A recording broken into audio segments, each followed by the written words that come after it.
What's up, guys? Here with you at FC Wonderkid, episode 132. Here with my guy, Breton. How are you? I am about as good as Kylian Mbappe scoring the 13th goal against Gibraltar as if it was the first goal he ever scored. That's how giddy and excited I am to be here. And what a goal it was. I don't know if it was actually the 13th, but we all lost count, did we not? But I'm as good, too, Alex, as probably you are, knowing that Portugal walked through the Euro qualifiers right into pot one, the first team to do it next to the hosts, Germany. So you got to be eyeing up that early December draw for the Euros, are you not? I am, but realistically, I must be afraid of France, though, mate, because France are going bold, and I can tell you, people, in episode 132, a lot of facts about international football and evaluating transfers will be happening, so don't forget to like this video. It's such a huge help on YouTube for FC Wonderkid, and go bold in the comment section. But the question that everyone's asking, or a lot of people in the X sphere are asking, it's who will be the top goal scorer of 2023? And currently, in this race, we have Erling Haaland with 48 goals, Harry Kane with 48 goals, Cristiano Ronaldo with 46, Kylian Mbappe with 46, and Kane and Haaland got 48 goals and 11 assists. And what's crazier is Kane did this with 6 less games than Erling Haaland. So both with 48 goals and 11 assists. Mad numbers. What are you thinking here, Preston? Well, I'm going to take Erling Haaland out of the running as of right now. I am. For him, I think the momentum is shifting a little bit for him. I think it's been more Manchester's depth, well, they're going to need him, but I don't know if they're going to need him near the end of the year. And Norway's not really going to be playing from here on out, right? England, we know, has one more game, and Holland's already out of that. So I'm going to say, I think the early leader for me, and I think I've alluded to this over the last few episodes as we've kind of started to wade our way into this subject. I think it's going to be Harry Kane. Because there's a lot of fixtures heading up before they shut things down for the winter, more than I thought last week. And I believe he's going to be able to put some padding ahead of who I think will wind up second, and that's Cristiano Ronaldo, with Kylian Mbappe in third, above Erling Haaland in fourth. That's my guess. Fourth in the top goal scoring list of 2023. That is a bold take, putting Haaland at fourth. I'm going to say... I'm going to go bold and say the top goal scorer of 2023 will be Cristiano Ronaldo, okay? I know it's a weaker league in the Saudi league, but what he's doing at 38 to have 46 goals and double digits assists too, it's absolutely mad in my view, okay? And yes, Mbappe, a week ago, Kylian Mbappe had 43 goals. So Kylian Mbappe, if he's in the right form, that he could be the top goal scorer of 2023. And the best thing that Kylian Mbappe could do after losing that World Cup final would be to answer and to say, I am the top goal scorer of 2023. From here on out, I'm going to be the best player in the world. And that would make Real Madrid be in a tough position to get Kylian Mbappe 100%. But now, Real Madrid are the A side. They're the A side with Hendrik even being called up too. But Harry Kane and Erling Haaland, who by the end of the season, though, do you think will be the top goal scorer? Because I know by 2023, you're saying Haaland fourth. But Harry Kane, by going to Bayern Munich, the right move, by now being the captain of England, the symbol of an England striker. What do you think here?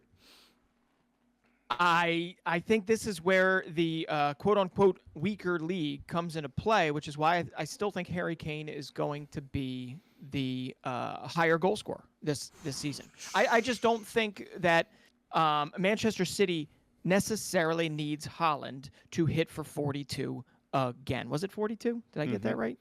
I just don't think that is necessary for him. I know Erling Haaland wants to, but when it really, if we're looking at the difference in squads, I don't necessarily think it is Erling Haaland putting what is it? 3 against they're up against Liverpool, I think, this coming week. Oh, important game. In their re-entry back into the Premier League, and instead you've got Bochum, you've got Freiburg, you've got Mainz, you've got I'm killing all these. I know these names. You've got Darmstadt, Heidenheim. And actually, kudos to Heidenheim. They've had a relatively decent run of form as of late. But Harry Kane, I think, is going to have himself some fun without exerting too much sweat. At the very least, I think Harry Kane is going to beat Haaland and others on the total goal involvements when it comes down to it as well, because he's just every part of that fabric.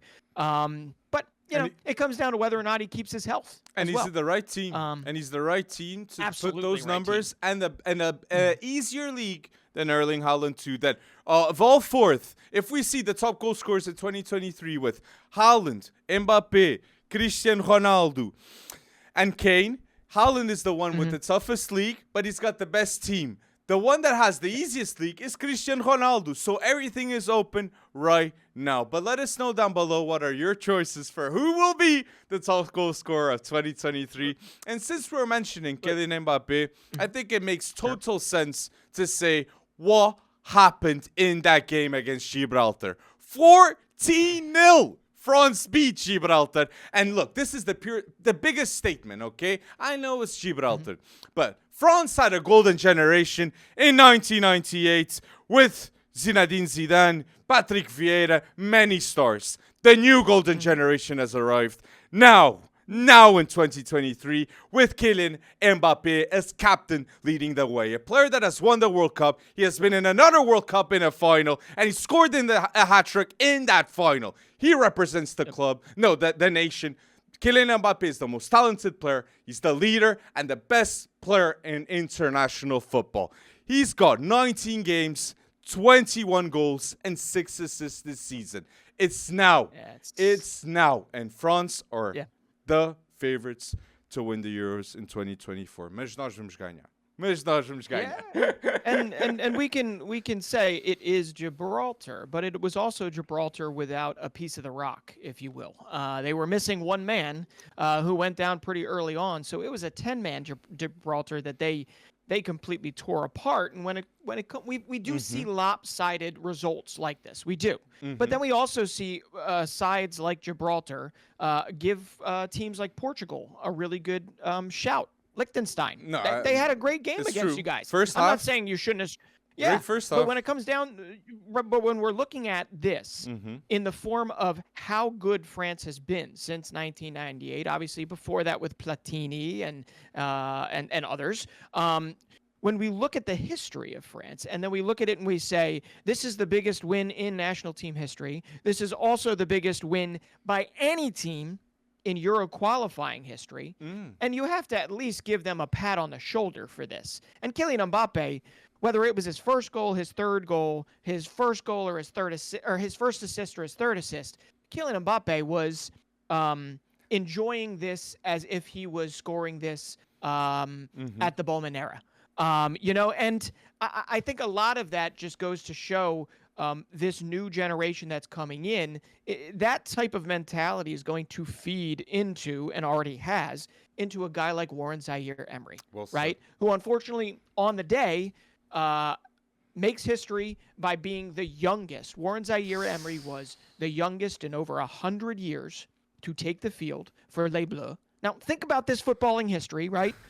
And he is also then became the youngest in over 100 years to score for Les Bleus. And think about all the names that have come before him, and then the only downside of the day. It's still a success, but the only downside of the day was that he had to leave, unfortunately, because he sacrificed himself to score that goal. But you've got Kylian Mbappe leading the way, and then you've got the depth on display. I mean, Jean-Claire Todibo, a guy that was seen as the future and then written off for a couple years when he was dealing with injuries and whatnot, still only 23 years old, comes in and just plays, a wonderful game, and he's got a future with Les Bleus again because the depth is insane in France. It is insane. And Todibo is in the team that has the less goals conceded in the top 6 leagues if we count the French league. Right now, Nice only has, I think, 3-4 goals conceded in the league. That is absolutely mad. And Todibo, with Dant next to him, are the leaders and the orchestrators of that achievement. But yes, we're mentioning France here. And yes, what Warren Zaire-Emery is doing, a future midfield with, and it's kind of ironic that these three players are also injured too. Tchouaméni, Camavinga, and Warren Zaire-Emery, all three injured right now. But all three, for me, are the starters of the French national team midfield. Okay, they're unreal. And I want to mention this too. Kylian Mbappe is 24, and right now he's got 300 goals scored in his career. 227 was for Paris Saint-Germain, which we can say right now he's one of the best players ever of that club. 46 goals were scored for the French national team, in which he's won a World Cup and he's been in a final too. And I believe Kylian Mbappe will surpass Olivier Giroud still while he plays with Olivier Giroud. Because right now, Giroud has 56 goals scored and Mbappe has 46.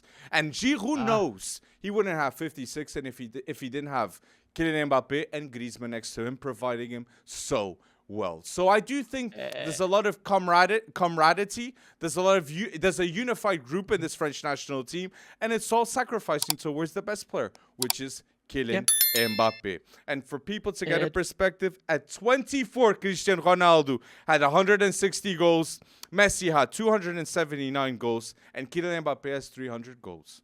So Kylian Mbappe has the potential to have one of the best careers ever, or if not the best career ever. He's got to surpass Ronaldo and Messi.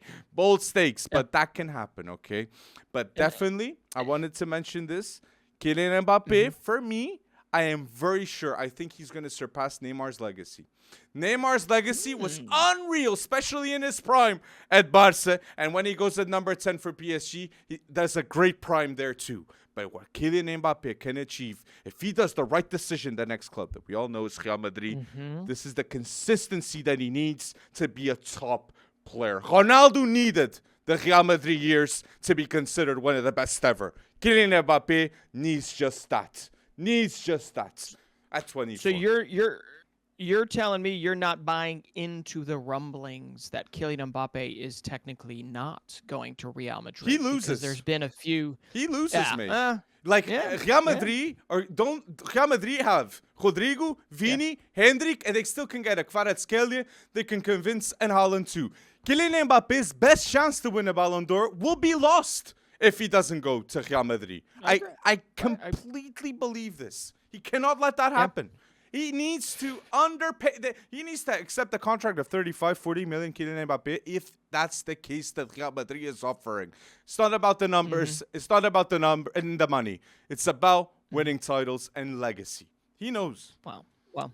Let's see. Well, but the next year is also the Ballon d'Or fight is going to come down to international as well. When you've got Copa America again, when you've got Copa America expanded now, but you've also got the Euros in Germany.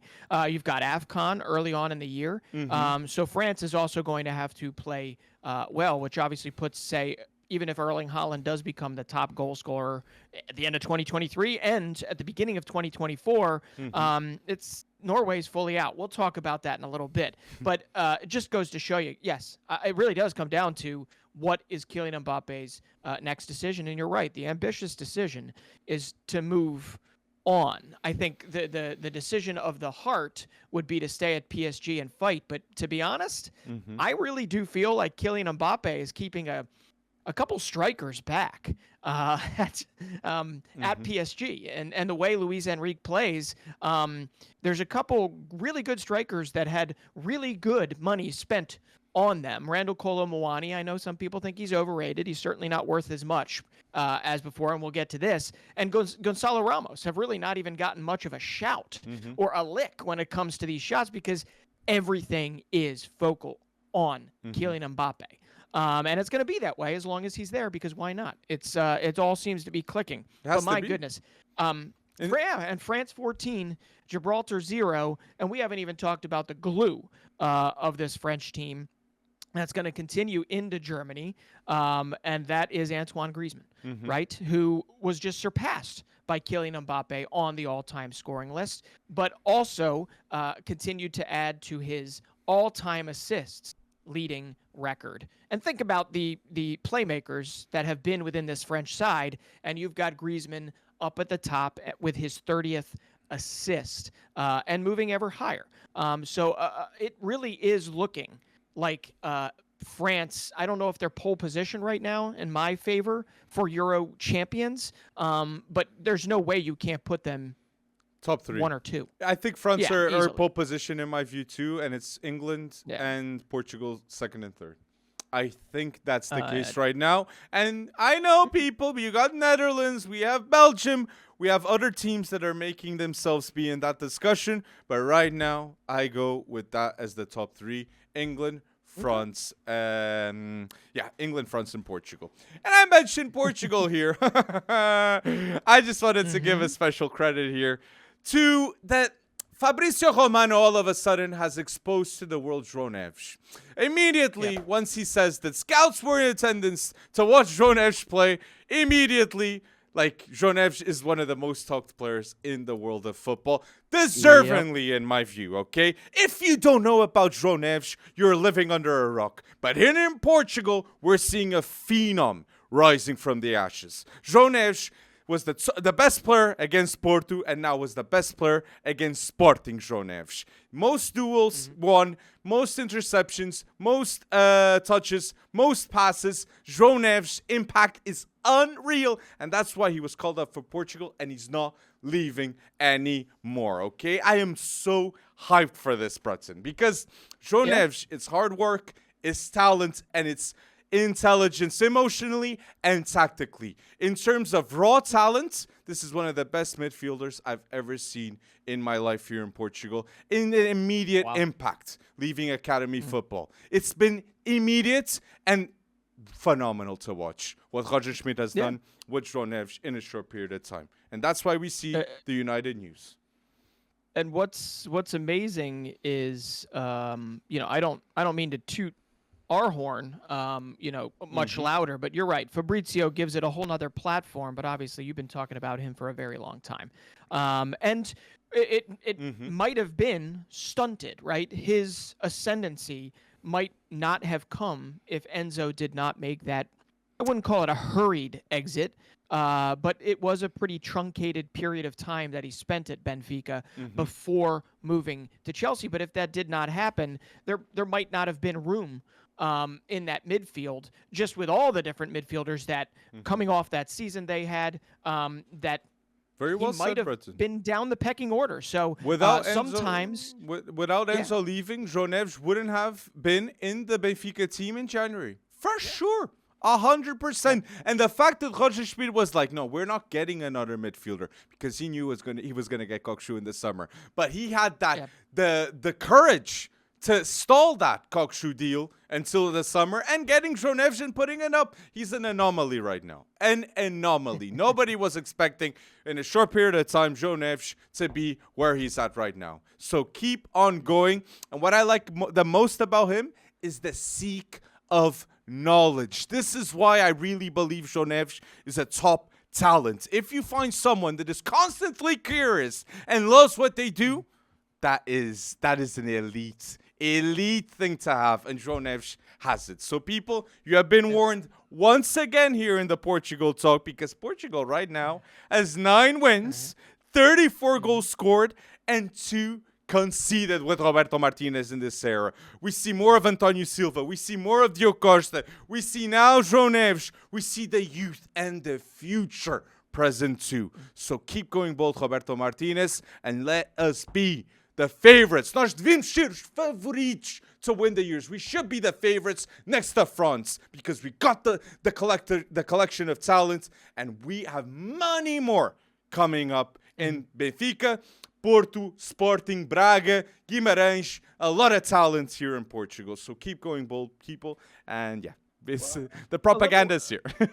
The propaganda is here, but the side shout out has to be for the Wolves contingent that I believe finally had their first caps, right? Totti Gomez started against Liechtenstein for Portugal. Was that his first? That was his first cap? Was that his debut? Start. Nice. And I was surprised to see that was Jose Saz Was that his first start?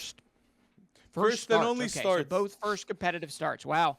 I mean, it makes sense just because. Well, he's a great player in but the Prem. to see Totti Gomez, only 24 years old, he's been good for Wolves, who have been making some waves recently. And you got to give credit to him. But yeah, I think what a lot of people are going to say about the 9-0 and the little run through the forest of that was Euro Championship qualifying is going to be the quality of the opponent that's around him.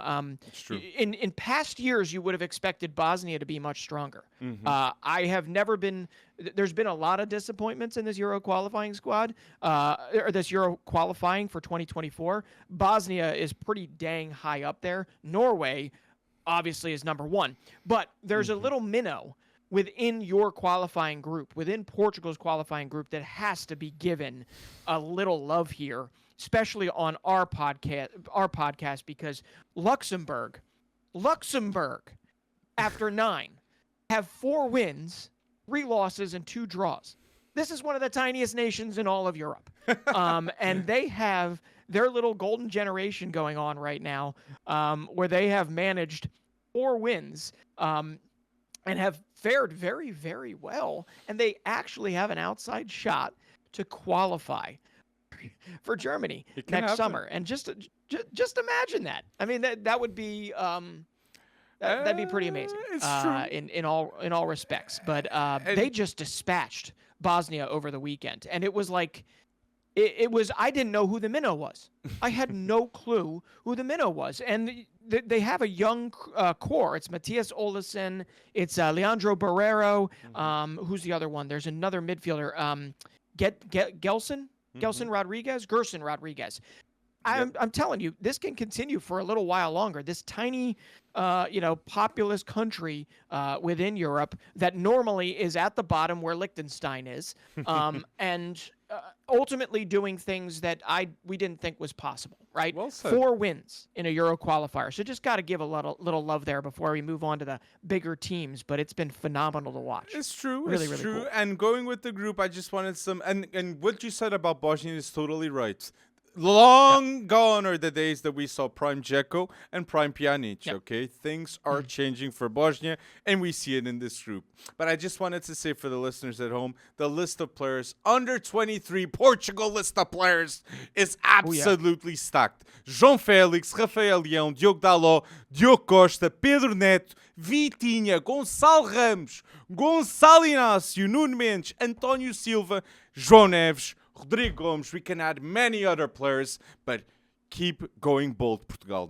Isto é só o começo. Yeah. But going and with a young and with the underrated nations, I want to give a shout out to Romania, which Romania qualified for the Euros 2024, which they beat Israel. I love to see that. And George Agi's son scored the match winner for Romania. So it's in the blood, and they deserve to be there. Shout out to Yannis Agi for doing just that for Romania. I loved to see that game. Romania.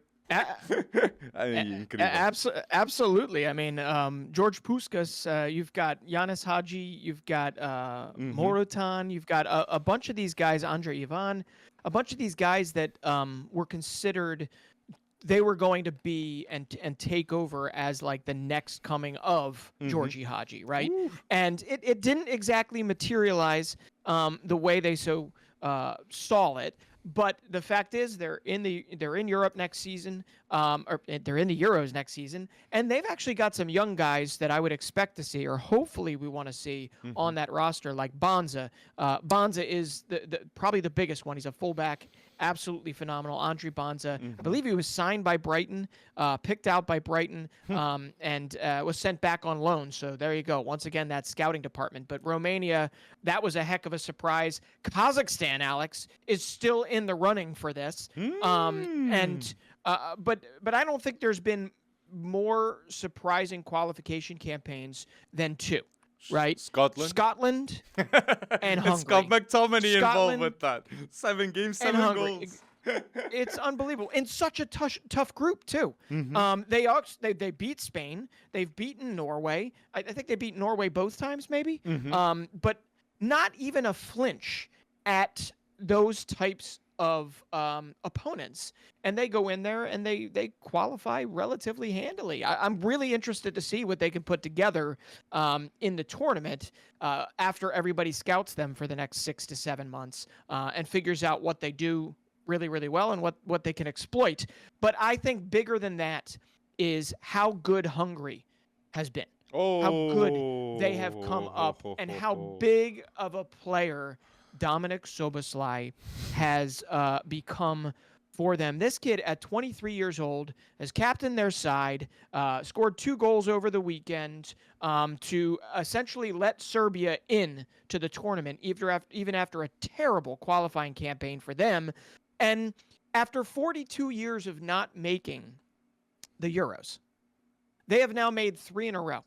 And it tells you that something is brewing at Hungary. I'm not saying it's the return of Puskás, right, and a dominant Hungary in all of Europe, but I'm saying, I mean, Szoboszlai is going to be here to stay for a long period of time. It's just whether or not he remains healthy. Dominik Szoboszlai's debut for Hungary was in 2019, March 21st of 2019. Yeah. He's currently the captain of the Hungarian national team, and he's got 37 games at 23, like you said. That is unreal. And such a short period of time, he's got this legacy. And right now in the Euro qualifiers, Dominik Szoboszlai has 4 goals and 3 assists. He is the orchestrator of this happening. And for me, he's one of the best free kick takers in the world of football. Put James Ward-Prowse, the chip be called up by Southgate and Dominik Szoboszlai in that talk, okay? Because he is just unreal. And Kviša Kvaratskhelia, he's in the group of Spain and Scotland. I know Georgia is not going to go through, but Kviša Kvaratskhelia for Georgia has 27 games already, 14 goals and 7 assists. Like Szoboszlai for Hungary, Kvaratskhelia for Georgia is that legend in the making. I love to see this. Trust the youth and the new legends in the making in Europe and all over the world too. We got a couple. But between Kvaratskhelia and Erling Haaland and Martin Odegaard and any number of Norwegian and Georgian players, we will not see them in Germany. There, in fact, is, I believe, no way for them to get in. No way. No way. So for those that don't know, there is a way to get in via the Nations League. Even if you're Nations League C, B, or A, weaker opponent will get in if you're in C, and all the way up to A. And a lot of other clubs still have a hope hinging on it. You remember 4 years ago, it was a different way. It was generally, I think it was the second place teams or the best third place teams that would play each other in a playoff to make it in. So it's just crazy to think Erling Haaland will not be there with a side that we've seen. It's Oscar Bob get better, yes. Antonio Nusa get better, Frederick Arsnes has become absolutely humongous for them. It's another club, and we're going to talk about some others in other qualifying campaigns, that it just shocks me that they weren't able to put this together. And for Haaland to go in and play against San Marino, but not play the final qualifier because he injured himself against San Marino, it doesn't make any sense for me. And he's going to be playing against Liverpool too. It doesn't make sense. And this is a Norway team with Arsens, with Odegaard, with Sander Berg, with Sver Nipan. If you're an FM player, I'm sure you know about him already, at Rosenborg. And Nusa, which is a great talent. And Oscar Bob and Nusa. Oscar Bob scored his first professional goal for the national team. Just like Kenan Yildiz scored his first professional goal for this national team for Turkey that he picked over Germany. He learned from Mesut Ozil who to pick. And yeah, because we all know those comments that he said we can make it in another sense. We can talk about that in another topic. But I want to mention Uruguay though, Brett, in the national team talk. Oh yeah, because the Uruguay rebuild is absolutely unreal with Marcelo Bielsa. Marcelo Bielsa inspired a generation of managers, the top managers. I'm talking here like Guardiola manager. Okay, says that Bielsa was the best manager ever in his view in terms of philosophy. But because of Marcelo's Bielsa, Uruguay has beaten Argentina and Brazil for the first time since 1960. He beat Brazil and Argentina 2-0 Both 0 goals conceded with players like Ronald Araújo, Ugarte in big highlight. This is a new Uruguayan team with Captain Valverde, Galactico Captain Valverde, with Ugarte, that is one of the best CDMs in the world, and we see it with Uruguay. Ronald Araújo, one of the best center backs in the world, and I'm going to say Darwin Núñez, one of the best strikers, young strikers in the world, especially in counter-attacking football. Darwin Núñez, because of his strength, because of his speed, because of his first touch shooting in counter-attacking football, he's the best striker you can have. It's unreal what he does. Unreal. Well, it's and Ugarte and Valverde, I mean, getting a little bit patronized by Leo Messi after the fact, saying you should probably have more respect for your opponents, respect your elders. Well, it tells you that they got under his collar. They got under Messi's collar, which is pretty interesting to think about. And I'm gonna say it. Because Ugarte and Ronald Araujo, if you can keep them healthy, keep them intact, and grow with them as a team and build around them with role players, I mean, that type of a spine is going to keep you in pretty much any match you play. It's whether or not, for me, Darwin Núñez turns into that razor sharp last 5 games, 3 goals like Luis Suarez was. And I know he's starting probably this next World Cup qualifier, Suarez, but over the next 3 to 5 years, he has to turn into something, or another striker needs to come in to at least make sure that all the pressure is not on Darwin Núñez's shoulders. But that needs to happen for them to consistently be a threat to Argentina and Brazil in CONMEBOL, and then also in international let's be honest, in the World Cup. No, it's for me right now, Bretson, I'm going to say this. Uruguay, for me, are dark horses to win Copa America and to go bold and win the World Cup. Don't forget the first nation that ever won the World Cup here with Uruguay. I certainly won't forget Portugal when we faced Suarez and Cavani. If Darwin Núñez, Valverde, Ronald Araújo are all in top form, we gotta respect what is coming. And it's unreal, the expectations with Marcelo Bielsa as the manager too. So let's see if they can develop and can improve, because Uruguay beat a team of Argentina that was unbeaten 14 games. And in World Cup qualifiers, they were unbeaten 25 games. 25. And 2-0 Uruguay win stops that. A Uruguay team with Captain Valverde at the helm. And for Leo Messi, that was the first time that he has started a match for them, or something. I'm going to get this wrong, but the first time that he has started a match, for them, where he has actually not put a ball in the back of the net, if I'm not mistaken, since the World Cup. Since the World Cup. So I'm not worried about Argentina in qualifying. I'm not. Although Uruguay to beat them, I'd be worried about beating them at the Bombonera. But are we worried about Brazil? Oh, yeah, we are. Probably not. But, I am. South America qualifying, they'll still get in. But currently, they're sitting in 5th place, I believe. They've got 2 wins, 2 losses, 1 draw. They've got Neymar out for God knows how long. And they're simply not. I think they've conceded 6 goals. 6 goals, which is kind of unlike them. Still under 1 a game, or over 1, a little over 1 a game. But now they've lost Vinny for a while, right? I mean, he's out for at least a month or two, and Militao. So it was such a contrast what Brazil is going through right now, and then what it was that happened on the other side of the pitch. Because this day was for Luis Diaz. This day was for Luis Diaz's father, and to see the emotion, to see him score both goals against Brazil, sink Brazil 2-1, and to or was it 2-0? 2-1. 2-1. 2-1. It was a remontada. It was a remontada moment, which Luis Diaz scored 2 goals in 5 minutes. Luis Diaz dedicated the goal to his father, which both parents, unfortunately, were kidnapped. Okay, in Colombia, his father was kidnapped 12 days. Longer than the mother. It's so unfortunate that was the case. But Brazil, talking about Brazil, I think, honestly, the worst federation in football in the world is the Brazil Federation. They failed to have top managers for Neymar. The best manager he had was Tite. And look at Argentina as a comparison. If Scaloni wasn't the manager of Argentina, Messi probably wouldn't have won that World Cup and bet on Alvarez and Enzo. That was Scaloni's call, a manager that won the Finalissima, the Copa America, and the World Cup. And Neymar never had a good manager for Brazil at a high level that would match and say, no, Neymar, the priority is not you individually. It's the team. It's the group. And that's why Brazil in the past, in 2002, in 98, they had structure. They had veterans. You had Ronald Nazário, you had Adrian, you had players that they would try to go crazy in that locker room. But then you would have a Cafu that would give the tap in the back and say, hey, what's happening? Yep. What's happening? The experience. And you don't have that.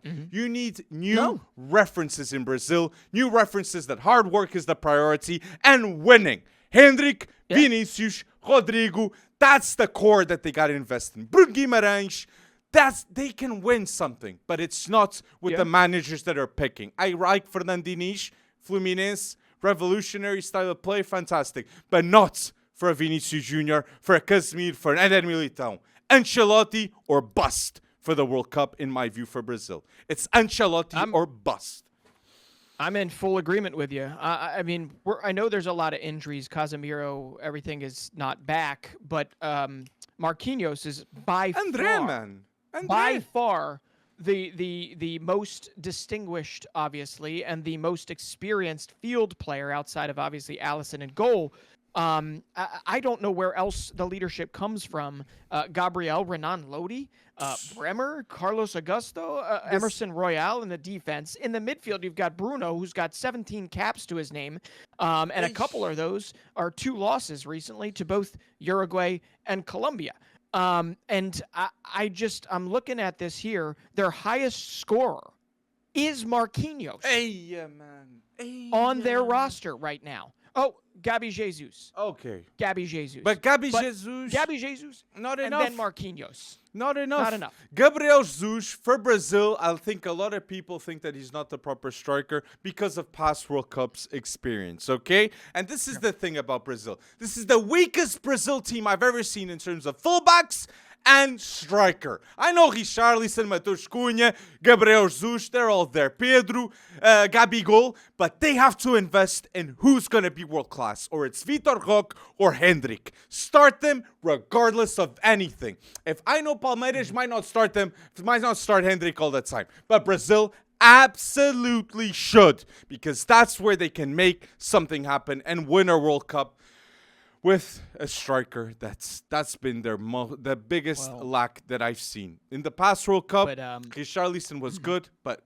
if you see the team in 2002, you had 3 people up top that could score goals. Ronald Nazário, Rivaldo. You had people that could put the ball in the back of the net if it was needed, and you don't get that feeling now. So that's what it has to feel. And it doesn't get any better. They're going to hope for a very healthy and happy New Year coming up, because not even a couple days away, they are hosting Messi and Argentina in Rio. So heading into the New Year, when it comes to qualifying with a losing record, potentially, if they can't get it done in Brazil. And I think they can at least force a draw here, but this is pretty scary stuff, because Argentina's coming off of losing at home, and they're not going to want to do they're going to want a little bit of revenge, right? But Brazil, this is their form as of late. They drew Venezuela at home, okay? Then they lost to Uruguay in Uruguay. They lost to Colombia in Colombia, and now they've got to return home against Argentina and Messi after having lost at the Bombonera. So I don't know if do you start Hendrick in this particular situation? You start. You start Hendrick. You must start Hendrick because Hendrick, the reason why he's the youngest player to be called up for the Brazil national team since Ronald Nazário in 1993 is because Hendrick is there to deliver goals, to deliver something that is not there. He has to make it happen. Brazil need a goal scorer. They don't have it. Vinicius Jr. is a playmaker, a creator. He needs a provider, and Hendrick or Vitor Roque will be those guys. I believe that will be the case. But let us know down below, what are your What are your thoughts about Brazil, Uruguay, all the national team talk that we had in this podcast? Let us know in the YouTube comment section what you are thinking. But we mentioned Dominic Szoboszlai briefly, but big time because he deserves it. And we're going to mention rating transfers that happened last summer that are this season performing well, badly, but who we believe should have a rating, and we should dedicate that rating in a YouTube video. I'm going to start here, with a player that is my only 10 out of 10. No, I have two players that are 10 out of 10s, and they're both English. For me, the best transfers that happened last summer that are 10s out of 10s in terms of evaluation have to be Jude Bellingham to Real Madrid and Harry Kane to Bayern Munich. Harry Kane is the best replacement possible for Lewandowski at Bayern Munich, and Jude Bellingham exceeded the Jude Bellingham for me exceeded what was expected for him at the start at Real Madrid. He was an immediate impact, and he's one of the best, if not the best midfielder in the world since his turn at Galactico. Best player in the month of August, September, and now October of Real Madrid, and that is mad in his first 3 months. It's a good introduction to how we're going to score these. 10 would mean the most successful transfer out there, and I would 100% agree with you. Jude Bellingham, Harry Kane. I would add one more to that, but he was not one of the most expensive, so he's probably not even in this conversation, but he'd be a 10, and that'd be Victor Boniface. I don't give a 10 to him. For sheer output. You don't give him a 10? I think Grimaldo was a better transfer than Boniface because he was a free transfer. I'd maybe give a 10 to Grimaldo and Boniface a 9 out of 10. Come on, give me that. Give me that. Come on, Breton. I mean, Grimaldo. That's a master stroke for sure. In terms of what's going on here. And with Leverkusen, because we're talking Leverkusen here, I would give a 9 out of 10 for Grimaldo at Bayer Leverkusen in a transfer rating. I would give also a 9 out of 10 for Boniface going to Leverkusen, and I would give an 8 out of 10 to Granit Xhaka, the engine of the midfield of Bayer Leverkusen, one of the players with most progressive passers, if not the player with most progressive passers in the top 5 leagues. He is the engine of Xabi Alonso. So 8 out of 10, leaving 15 million, mate. 15 million. Yeah. Well, then you're going to have to throw an 8 or a 9 on Jonas Hoffman as well. Almost every one of those signings, except for maybe Nathan Tella, has been pretty ingenious so far, or pretty on point this season, especially when you compare it to some of the other Bundesliga clubs. Obviously, Bayern has their one massive one with Harry Kane. Well, it's a dang good thing that worked out, because it would have been a little bit embarrassing if it didn't. But then you go over to like Leipzig, and you've got Xavi Simons way up there. He's got to be a 9. Right? Xavi Simons 9 for loan. Xavi Simons? No, for PSG, for me, getting Xavi Simons for 6 million is a 10 out of 10 business from PSG. but yes. But then you contrast that with Sesko, right? What would you give Sesko? Benjamin Sesko. I would. For immediate. There is a clip. Immediate. There is a clip somewhere back there that you thought if he got enough playing time, he might be double digits, let alone upwards, closer to fighting for the Golden Boot at some point. But he's clearly not the primary striker at Leipzig right now.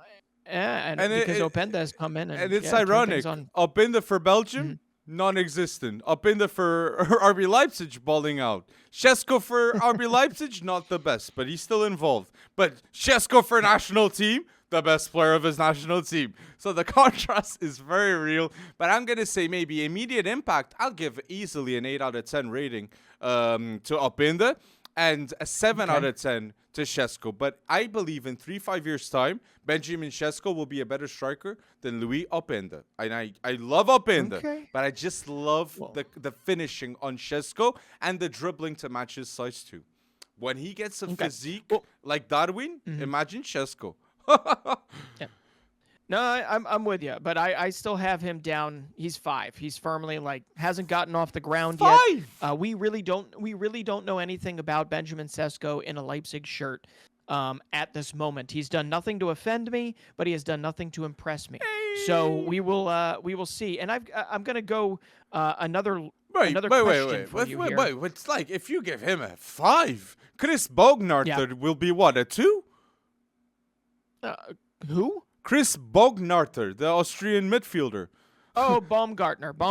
Sorry. Well, no, I mean he's played a little more of a role for them. But no, he'd be firmly like 4 or 5 at this moment. He doesn't play. But he wasn't Xavi Simons. But he wasn't signed. He was signed more for depth, not exactly to go in there. Now I thought he's good enough if one of them, yeah, it's still a great signing because he's young. If one of them were to fall, I mean he's going to act as a Sabitzer once did for them. He's going to act in that realm. So I think for what the expectation was, but we bought Sesko, right? Leipzig bought Sesko for a different reason, and it hasn't necessarily happened, which is why it's 5. I mean, I'm not talking like a 1 like Jota. Jota. How much would you rate Amrabat for Man United?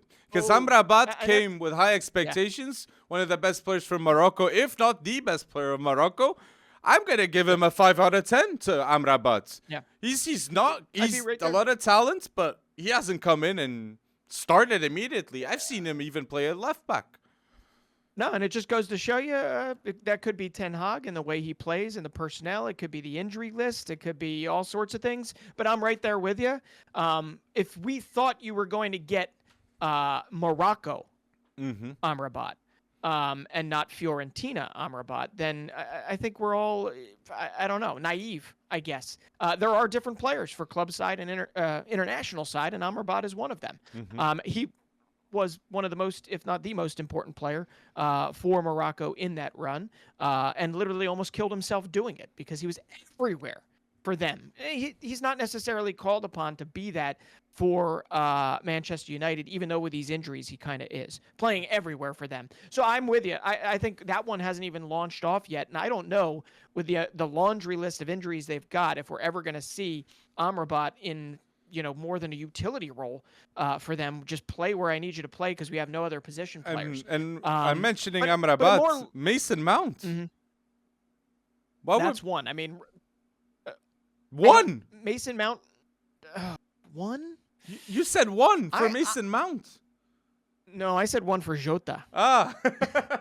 And if Jota's a number 1, 1 out of 10 being the lowest and the worst and an absolute dud, I mean, Mount's got to be a 3 at this moment.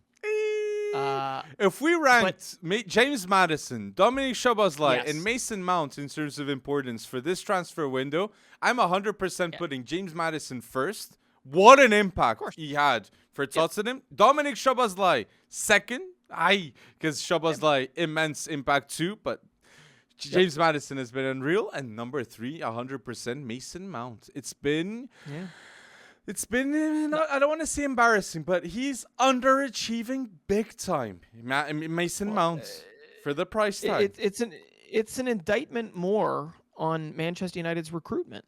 Mason Mount was a fine player for Chelsea. Probably still is a fine player. He's also young. Who has been worse, Mason Mount for United or Kai Havertz for Arsenal? Well, Kai Havertz the left back or Kai Havertz the I need to know what position. The midfielder, the forwards, the center back in future. I have no idea. Even Mason Mount too. Like they say he's going to be a winger maybe in the future. Yeah, and both of them came for pretty high price 60 million, Mount 75 Havertz. So Kai Havertz is right in there. I got to say he might be closer to a 2. I can't call him a 1. If 1 is Jota, remember, I can't call him a 1. But he's certainly not what Arsenal came to expect. And I think that was a scenario where I fell into that as well with Kai Havertz. There was the expectation that, okay, if anyone's going to unlock him, his positional acuity, his ability to shift, it really depends on what do you want Kai Havertz to do for you. And then focus on that, like work backwards from there. And that never really materialized for Arteta. And now Arteta just doesn't really know what the hell to do with him. Or he's figured out that maybe he's a whole lot more of a limited player than we ever gave him credit for. And everyone wants him to go back to being the Leverkusen Havertz, but you can't put the genie back in the bottle. No, it's true. So Kai Havertz would be a 2 in my book. But I'm going to throw one out there for you because Chelsea obviously is it's a tough go of it, even though there's a little positive momentum moving forward here. We'll see. We'll see if long may it continue, right? But I've got to start first with their fulcrum, with their leader in the midfield. What would you rate from 1 to 10, 1 being Jota, 10 being Jude Bellingham? What would you rate Enzo Fernandez to Chelsea at this moment in time? A 6. A 6. A 6? Is because fair. I know he's got the talent, but he's gotten for a long time a double pivot that has been questionable. And now with Caicedo, little by little is growing. But the truth is, the best midfielder of Chelsea right now is Conor Gallagher, and it's not Enzo Fernandez that cost 120 million. So he is underperforming, but I think long term, everything will change. Everything will change. I really thought, Bretson, you were setting me up for Cole Palmer. How much you would rate Cole Palmer for the transfer from Man City to Chelsea? Well, considering the amount of money they spent on him, it felt even rich for Todd Bowley to be throwing out money, which is hysterical to say that. And I know there's always that English tax that people like to throw about, but you don't throw it at somebody that has barely played unless you saw something in him. Joe Shields. You thought could give you away. Yeah, and I wouldn't put it higher than say an 8 or a 9 simply because of the money spent. So I'd put him firmly at a 7, but like a rising 7. We obviously know it, but the fact of the matter is this kid is already taking penalties for them. He's already in pressure moments for them. Every time he gets the ball on his feet, you're expecting something fun from him, which is a quality that Chelsea needs. And we didn't talk before I'm gonna say this. rising 7. We didn't talk before this, and I have Cole Palmer a solid 7 before you said this, because Cole Palmer took a risk, and he took the right risk by going to Chelsea. Joe Shields trusted him. This one of the main people that makes the decisions at Chelsea that was brought from Man City. Okay, and in the past, this man brought Romeo Lavia to Man City, and now guess who brought him to Chelsea too? But that's a whole other conversation. But Cole Palmer made the right decision by going to Chelsea. He's got 4 goals scored right now. I know it's 4 penalties, but he's constantly involved in terms of playmaking. The truth is, if he was at Man City right now, replacing Mahrez, he wouldn't have been called up for England probably. And now being one of the main people at Chelsea, he's called up for England with Southgate. So keep going bold, Cole Palmer. That is a 7 out of 10 transfer rating for me. And because this is a transfer special, I wanted to say to the listeners, because I think it's educational too to say this, Man City are a team that are efficiently run. Man City are in a constant rebuild to win every year. And that's why we saw last transfer window, Ortega, phenomenal keeper for free, Alvarez, Haaland, for me, 10 out of 10 business for those two. And now, 2 9 out of 10s ratings for me transfers. Doku and Joško Gvardiol to Man City. That's funny. Once again, they get it right. And they 2 9 out of 10 transfers for me. Jeremy Doku and Joško Gvardiol, because they're immediate impacts. And they represent the present and the future of Man City with Pep Guardiola, or even without two. Because Gvardiol can play left back and center back at a high level. But you hit the nail on the head there, because it is, you use the term immediate impact. I use the term smooth transition, in the sense that Joško Gvardiol came in. Yeah, okay, so he made a mistake, whatever, in the club game the other day. Okay. But has there been a quieter transition into one of the most deep and one of the best defenses in all of continental Europe, if not the world, right? The best. Has there been such a quiet but expected transition that not a peep, really? Joško Gvardiol came in. There's no Harry Maguire moments, really. There's nothing. He's just, it's as if he's been there for 5 seasons, right? And that in and of itself is probably more of a testament to the machine, to Manchester City and how they do their transfer business. But I've got him as a 9 too, because he hasn't been so flashy that, it's almost as if he's just part of the machine. I don't know how better to say it. So Gvardiol, I only kind of focused on him a little bit because he's easily, probably the best piece of defensive business of the past summer that's already made good. So he's already a massive part. So we both agreed the transfer ratings of Jude Bellingham being a 10 out of 10, a Harry Kane being a 10 out of 10, a Joshko Gvardiol and a Jeremy Doku being 9s out of 10, a Cole Palmer being a 7 out of 10, a Boniface being a 9 out of 10, and unfortunately a Jota being a 1 out of 10 going to Al Ittihad. Oh my days, Jota. Oh, those Celtic songs, those were good times, man. And I hope they come back too, because Jota is a player with incredible talents. I wanted to mention this transfer in the ratings, that is Viktor Gyökeres. Viktor Gyökeres, me and Bretson, we had the chance to see his first game, professional game, for Sporting against Vizela, and he was unreal. Everybody around the stadium were pinching themselves, saying, is this really the truth? Is Gyökeres this good? And Viktor Gyökeres is really that good. One of the best strikers right now in Europe in terms of form. He's hot in form in the Portuguese league. I have never seen a striker arrive and be so good at Sporting. 20 million he cost Viktor Gyökeres, and no Portuguese man will be surprised when he leaves. When he leaves Sporting, if it's the next season too. So I wanted to say the best striker in the Portuguese league and one of the best I've seen in the stadium, Viktor Gyökeres. I think that's a good shout there. But I've got 3 kind of quick fire ones for you here. Okay. One of them hits you at home before we move on from this. And the other 2 are ones that I think are kind of dividing. They're a little bit not dividing, divisive. So it hits. To go back. Okay. Yeah. Okay. We're gonna go quick fire for you. Because I do have a controversial take on one of these. I think we'll see. But we'll go back to Chelsea really quickly, because they bought almost every player on the planet for in a very hot minute. Let's go to Nico Jackson.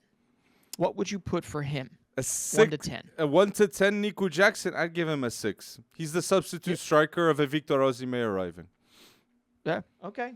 Okay. But I would give him a 7, because, to be honest, the expectation of what they bought him for, or what I thought the expectation was, as long as we assume that he is the long-term backup striker or whatever, he's doing his job. Yes, could he finish better? Fine. Moan all you want. But Nico Jackson, I think, considering it was the back half of a Villarreal season in La Liga that he asserted himself well and earned himself a hell of a move to Chelsea and to a hell of a project, I actually give him credit. That's bold, man. He will come good and be very strong. So I think 7, maybe even a rising 7 for me, because in my assumption of what Nico Jackson should be in the long running, I guess expectation of what Chelsea's going to be, I think Nico Jackson has done pretty well to come on in.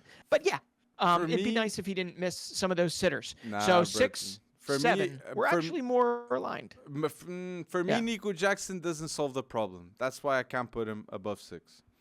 The problem's still there. I'm okay with that. Goals. Yeah, I understand it. And that's probably where it's a little divisive, right? Because I really never thought he was supposed to be the person that solved the problem outright. Well said. I thought he'd be part of a platoon to kind of get that done. But obviously injuries have thrust him so far into the fire that he can't get out right now. Okay, another one that's a little bit divisive. Alexis McAllister to Liverpool. Alexis McAllister, I'll say it's a 7 out of 10 to Liverpool. And Dominic Szoboszlai is an 8 out of 10 to Liverpool. Better player Szoboszlai, I'll put an 8 out of 10. Because that's the jersey he's wearing too. So, no, but I really believe he's the best midfielder I've seen being signed and just having a great impact from the start in a long time with Liverpool. So, yeah. I think McAllister for me is more of a 6. Because as high as I regard him and as good as he was for Brighton, and as good as he was for Argentina in the World Cup, I think it's another instance of where maybe Liverpool expected, I don't know, Argentina McAllister to show up, and he's been a little bit inconsistent for them, but I think he's going to come good long term. Exactly. I think for the 43, they bought him for relatively cheap, that's a good one. But I think that one is also a little divisive because there's a lot of people that might actually think somebody else can do it better for Liverpool, or that they need to continue to shore up that Gravenberch, midfield let's at see. Liverpool. Yeah, let's see. He's been getting a few chances. Okay, last one. This is the one that hits home for you. I know it's kind of a loan to buy type of situation at PSG. Obligation to buy. Obligation to buy at PSG. You already know who I'm going to say. Okay, 1 to 10 rating. 10 being the best, 1 being the worst. What would you give Gonzalo Ramos at PSG? Gonçalo Ramos for the immediate impact. Unfortunately, I'll give a 6 out of 10. But long term, I think it will be a 9 out of 10 for Paris Saint-Germain. They'll definitely need a goal scorer when Kylian Mbappé leaves. And I think Gonçalo Ramos could be that guy. He's got the talents. He's got the finishing. And look how Benfica missed Gonçalo Ramos. Not just for the goals, but for the off-ball defensive work he does. Watch out for Gonçalo Ramos, the present and the future of Portugal. It's sad, man. Gonçalo Ramos and Enzo leaving Portugal, and I have to rate them worst because they're not playing as good as they did here. But I do believe greater times will come. I believe that. Yeah, I do too, and I believe it's a system working against them. I'm not saying Luis Enrique is conspiring against them, but if you look at the strikers they brought in, we can argue until we're blue in the face that Randall Colomouani has always been overrated, and certainly probably not worth the price tag that PSG paid for him. I agree. And that Gonçalo Ramos, I just think it's a pure lack of striker favorites. I mean, they don't really cross the ball at PSG. Everything's let's dribble it into the box and create something. So you're left with Gonçalo Ramos with 2 goals in like 750 minutes played, and you're left with Colomouani with 3 goals. So the fact that none of the strikers are scoring kind of tells me maybe it's just that difference in... We need more Fabien Ruiz, more Dembélé. Dembélé hasn't put the output that I was expecting in terms of assists at PSG. Yeah. So it's a wait-and-see type question. But, hey, how much will we rate Dembélé? If I were to rate Dembélé from 0 to 10 going to PSG right now, I rate a 10 out of 10 business for Barca and maybe a less than 5 business for PSG out of 10 because it's not looking good. But let us know. What would you give, Breton? All right, I'd give him lower than 5. Lower than 5. Based on the expectation, absolutely. I think the only positive is they've somehow kept him healthy for a mildly long period of time. But that's the only good thing. But let us know your choices about ratings, transfer ratings that we mentioned in this segment. And don't forget to like this video for more videos just like this. Because we're FC Wonderkid, we gotta talk about the Under-17 World Cup, and we want to do it with some predictions of the round of 16 that is going through right now. And I'm hyped up. I'm hyped up to see what you're expecting. But at least, people, you'll be leaving this video with a lot more names that you didn't know. So don't forget to like this video and comment down below your favorite player that you have watched in the Under-17 World Cup, if you know any, okay? Because we want to see the community talking. But talking here, round of 16, and mentioning the players involved in the games, England versus Uzbekistan. England that were in the group of death, maybe, of this World Cup, which the third place Iran went through. But England faced Brazil and Iran. And so England against Uzbekistan. What are we thinking here? They dropped their third group game against Brazil in a tough contest, but I think everyone was expecting England to be led by Ethan Nwaneri, to be led by Chris Rigg, to be led by some of the guys that have seen some time. But once again, it's a Manchester City Academy player, Joel Ndala, who's doing most of it. He's leading as a winger. He's leading dribbles completed by almost 10. So it's like 23 to like 13 or something. Crushed it in the group stage. He's constantly going at the throat. He's going to probably put Uzbekistan to the sword. I don't think that there's going to be an issue here. England will get through. It's who they play in the next round that's going to be the toughest, right? Okay. It's interesting way of seeing it. And I did think Ethan Nwaneri was going to put a lot more numbers than he's actually doing that. Amir Saidor look out for Umesh Sador in the Uzbekistan team. But yes, I agree. England are going to go through in this game.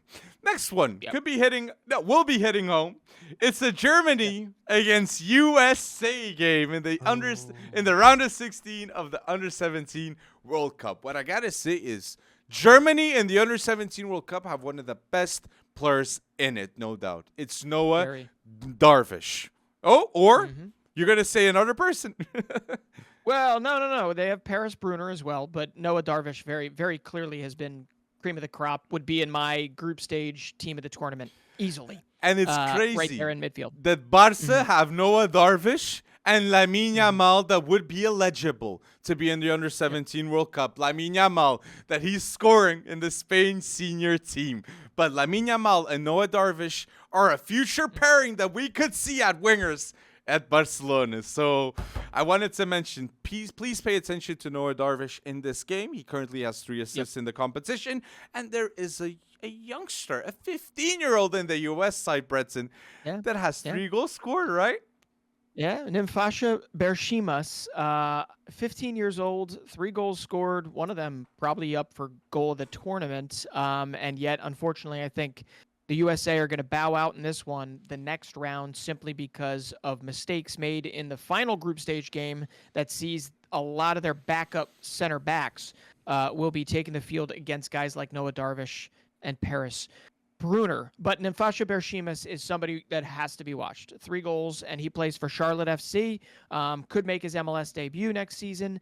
And him, along with Cruz Medina, I think have been the best players for the U.S. in this. But I think Germany's going to be too good. I'm actually picking Germany to go pretty dang far in this one. I think they could even go to the semis, if not the final. Wow, and you guys have a really good goalkeeper too. Adam, I have your Adam Beaudry. Beaudry. So yeah, it's being a successful Under-17 World Cup for you guys.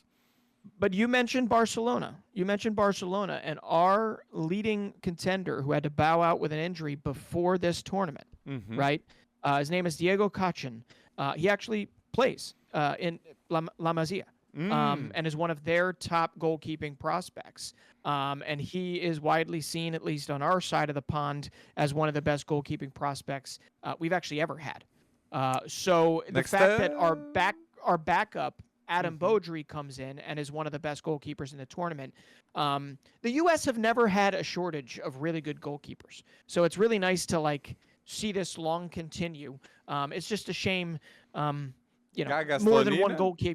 than one goalkeeper can't play when it comes down to things. But yeah, Beaudry has been phenomenal. See him on the rise for Austin FC in the future. But again, back to Germany.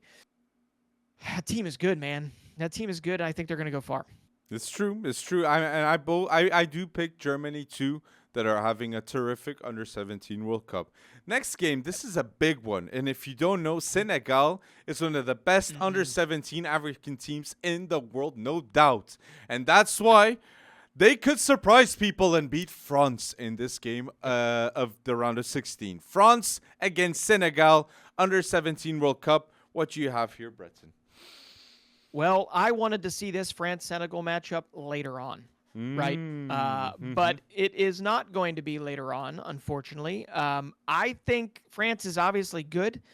This is not a strong French side in terms of with all the depth they could have picked from and all the names they could have picked from.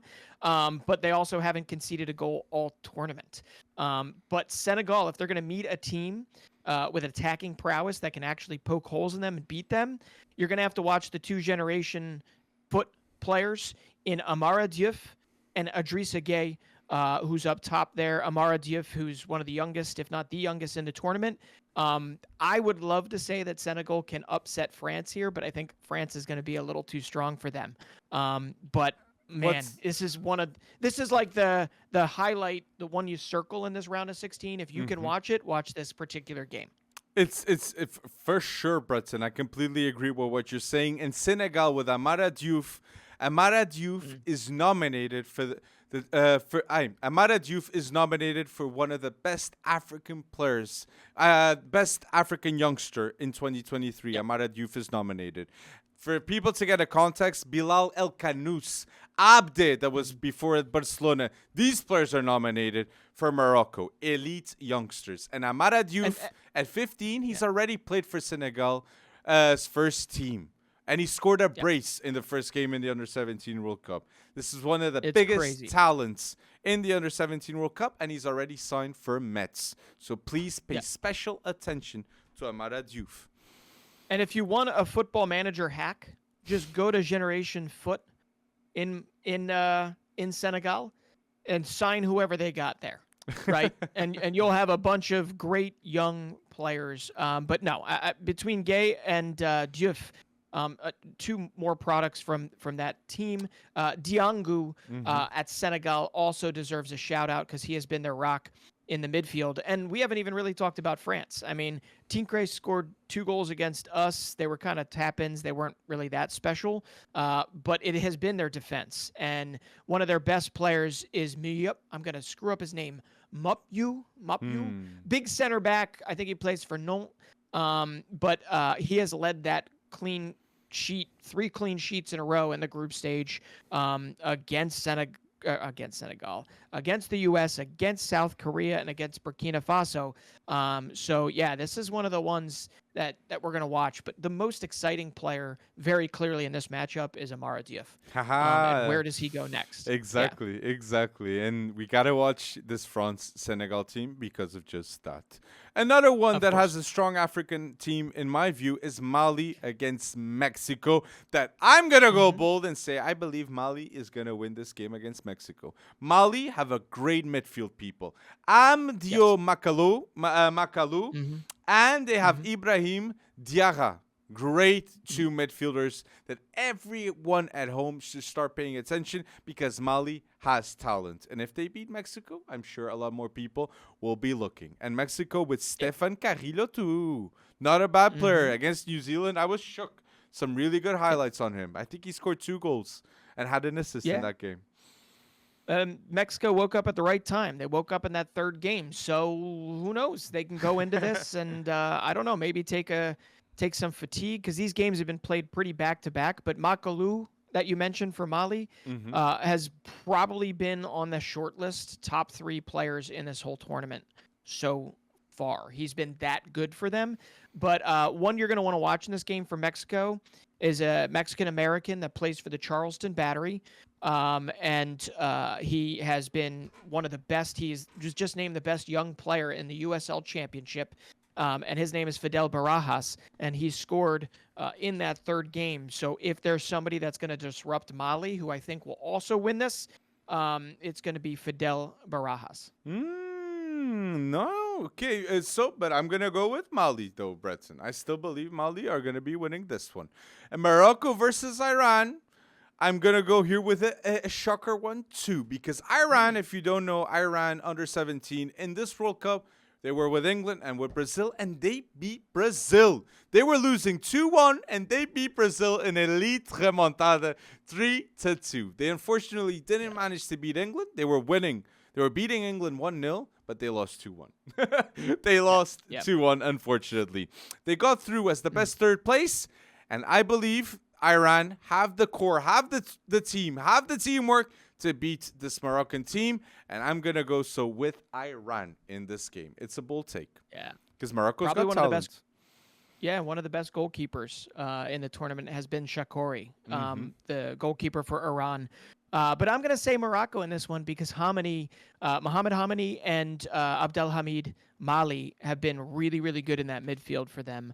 And come on, like the senior team in front of them, Morocco is going to continue to outperform, play well, come together as a team. I think Morocco is going to win this one and actually maybe beat Mali or Mexico in that next round. It's a good midfield battle, but I'm gonna go with Amir Mohammed. Okay, good player from Iran, Amir Mohammed. Okay, and look at this surname, Razaginia.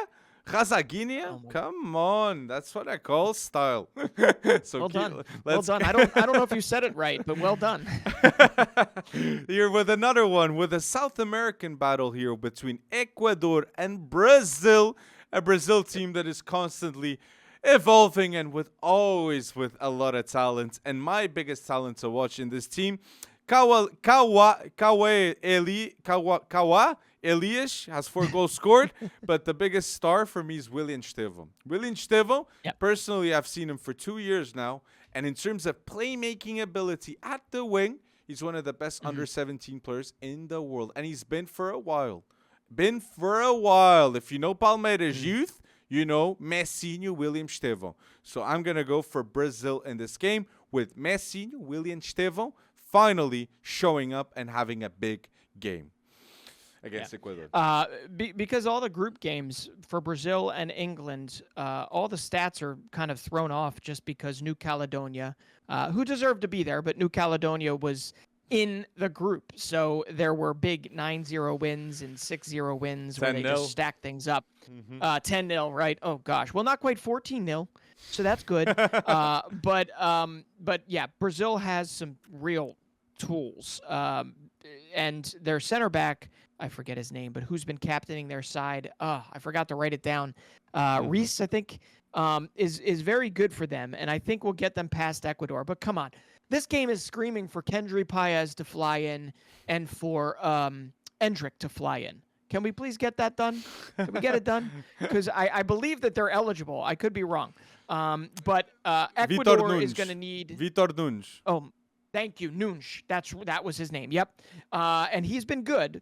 He was very good, I thought, versus England. But they really haven't put together a phenomenal team performance except in that game versus England. So I think Brazil can obviously go far, but I think there's a better team that's going to win this thing. I go Brazil too in this one. And since we're talking Brazil, it makes sense to talk about Argentina. That for me, Argentina, in terms of forwards, they're so stuck in this team.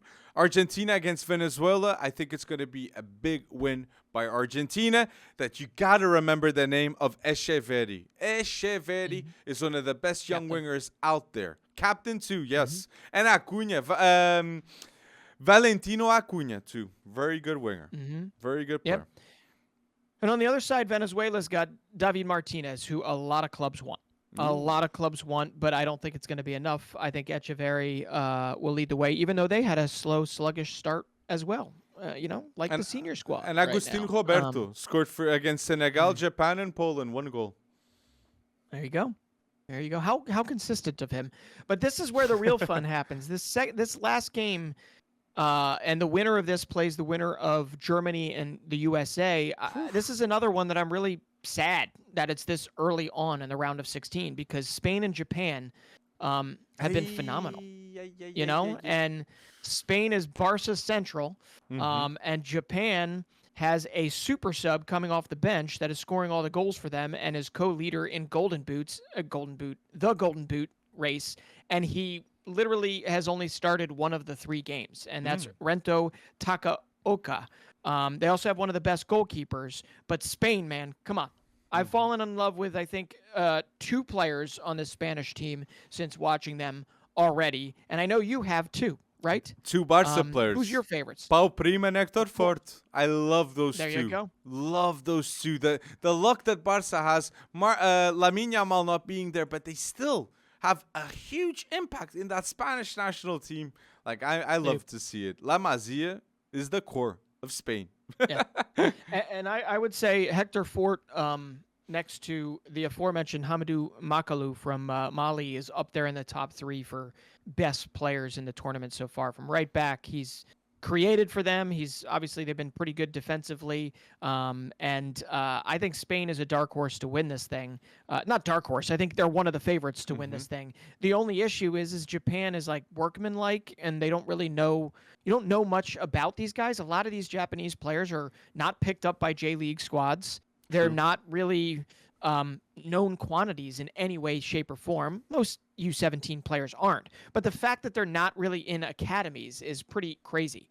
And Rento Takaoka is one of those players. He has not been picked up by a J League team. And I bet you there are Belgian league teams right now that are just salivating at the thought of maybe bringing him in to an academy in Belgium to let him roll like Matoma before them and others of that nature. But this is one of the battles where I think the winner of this goes pretty dang far in this tournament.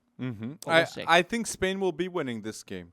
I believe the team knows themselves very well, and it's like what? Barca players is more than 50% of the starting team. So I'm going to go with the Pau Prim Masterclass, one of the best midfielders, under 17 midfielders out there at Barca.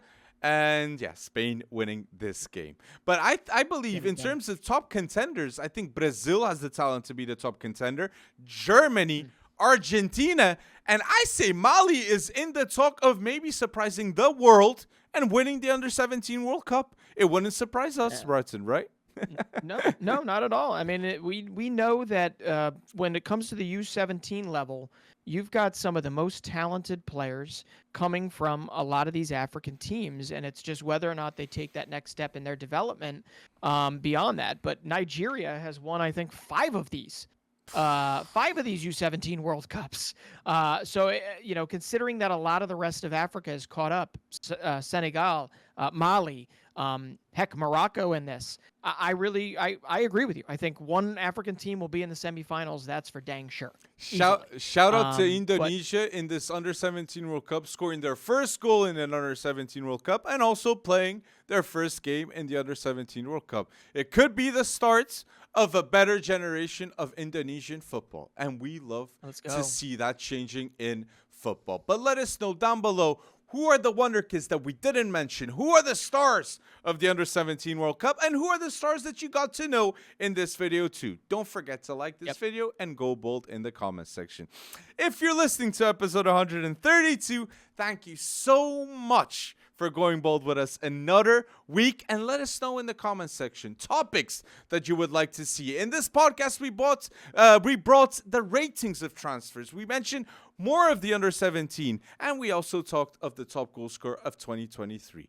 Let us know what you want us to talk about, and thank you so much for going bold with us and another week. Thank you, people.